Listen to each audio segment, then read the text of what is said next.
Hello. In this video, we're going to take a look at a more detailed introduction to the assignment for the letter to an elected representative, with the goal of letting your voice be heard by important decision makers, with the goal of hopefully convincing them to take action in the way that you think is appropriate based on the information that you're providing to them.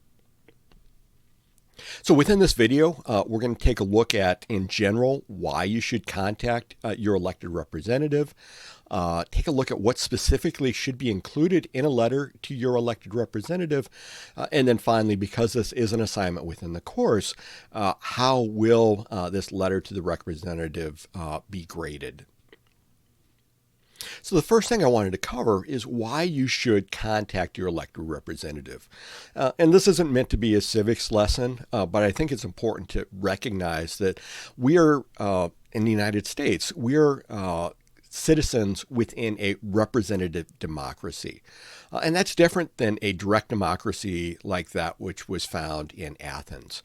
In a direct democracy, we're looking at the citizens making decisions and voting for laws themselves. And so you're basically having a forum of all of the individuals that are eligible to vote that are making a decision for the community. In contrast, what we have is a representative democracy. And so we as citizens elect representatives to basically represent ourselves in the decision-making process. And so the goal is that we are going to elect representatives that are going to be informed, that are going to make reasonable decisions, and to act in the best interest of their constituents. And so the goal of contacting your elected representative is to provide them with their constituents' viewpoint, to provide them with your viewpoint, and ideally not just your opinion, important evidence that they should be considering as they make their decision and as they're going to be voting on the laws that are going to impact all of us within the American society. Now, it's important to recognize that in a representative democracy, there are two principles that are really key to having an elected representative that is acting for us. Now, the first concept is the concept of representation. And this is the idea, as I mentioned on that previous slide, that the elected officials are expected to act in the best interests of their constituents. So they're not acting ideally solely on their political party. They're not acting in response to lobbyists. They're acting in a way that ideally is going to be the best for the people that voted them into office, that are members of the community that they are representing. And then the other concept, you got representation, and then the other concept is accountability. Now, these elected officials can be replaced by their constituents. With an election coming up, we would look at the possibility that if a representative is not acting in a way as the community would like, they can vote for somebody else and put another individual into the position of being their representative, and hopefully that representative would better serve the interests of the community, of their constituents. So within your letter to your elected representative, there are a couple key things that are important. And again, recognize that the letter to your elected representative needs to be concise. Generally, it needs to be a page or shorter. And so you need to be able to get into the practice of being very clear, to present evidence in support of your position and a call to action within a relatively short amount of space, a short amount of words to convey your point. And so in your letter, you want to identify yourself. And so ideally, if you're contacting an elected representative, you want to let them know that you're a member of their community, that you are a constituent, and that they are representing you.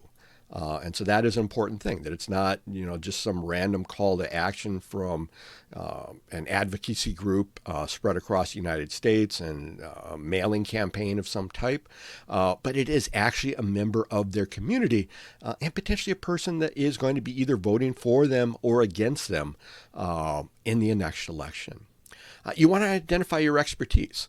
And so that may be expertise based on the fact that you've had a college education. It may be experience that you've had in the workplace, or it may just be your involvement in this concept, in this topic that you're addressing. What is the impact of that topic on you, on your family, on your community? And again, that's the third point, the impact of the topic on the self or the community. Your letter should be or include a call to action. So you're not just writing to somebody and providing a lot of random information and some evidence. You are building to a specific point. And that specific point is to call your elected representative to take a specific action, to take an action in support of the position that you have. And so because that you want to be compelling, you want to be convincing to your representative, and you also want to be clear. You don't want to be, a little bit ambiguous. You want to be very explicit, be very clear on what it is that is the issue or concern that you're talking about. What do you want from your elected representative? Do you want to support this or be against it? And provide them with evidence other places within the letter as to why that's important. And if appropriate, if it's a bill that is coming up for a vote by your elected representative, make it clear that, this is where we want you to act. This is the position we want you to take on this bill that is being considered that may ultimately become a law and have impact on you as the writer of the letter or other members of the community. To make your letter more compelling, to make it stronger, it needs to be more than just simply an opinion. It needs to be more than just an emotional argument. You need to be able to support your points with evidence. And so these are the important points or facts. They need to be accurate. And so again, fighting this concept of misinformation. Ideally, they need to be persuasive, and again, in a very short word count, a single page for a letter of representative. And so you want to be able to make your point and support it with the evidence that makes it clear that you're not just simply taking an opinion based on your kind of emotional reaction to the topic, that there is evidence to support your position. And you are providing your elected representative with that evidence so that they can make an informed decision. And ideally, to personalize the letter, to make it clear why the issue matters to you and potentially other members of their constituents, other members that this representative is representing, this elected official is representing within the community. Finally, in a concluding statement or paragraph, you want to thank the representative for reading your letter, for the time kind of invested in it, and then repeat the call to action. Make it very clear at the end, what is it that you want your representative to do? Now, throughout the letter, you want to be able to keep it brief, clear and concise, one page maximum, because I'll be honest, if it's much longer than a page, it probably isn't going to be looked at in great detail. It may be glanced over, but if you can do it in a single page, that makes it stronger and more compelling. And again, one issue or concern per letter. If there are a lot of things that you're concerned about, then that's a reason to write a lot of letters to your elected official. But to do a single concept, a single topic, a single concern in an individual letter, otherwise it becomes very unclear what it is you want to do. Ideally, you want to tell your elected representative one specific call to action as opposed to a call to action for this and a call to action for that. And so make this clear, concise with one topic or concern.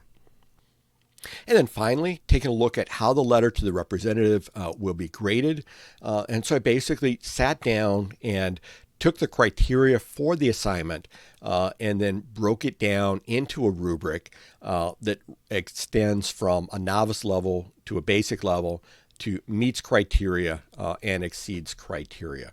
And so things that are important, keep it brief, an introduction to who you are, expertise, identifying the call to action, your supporting points.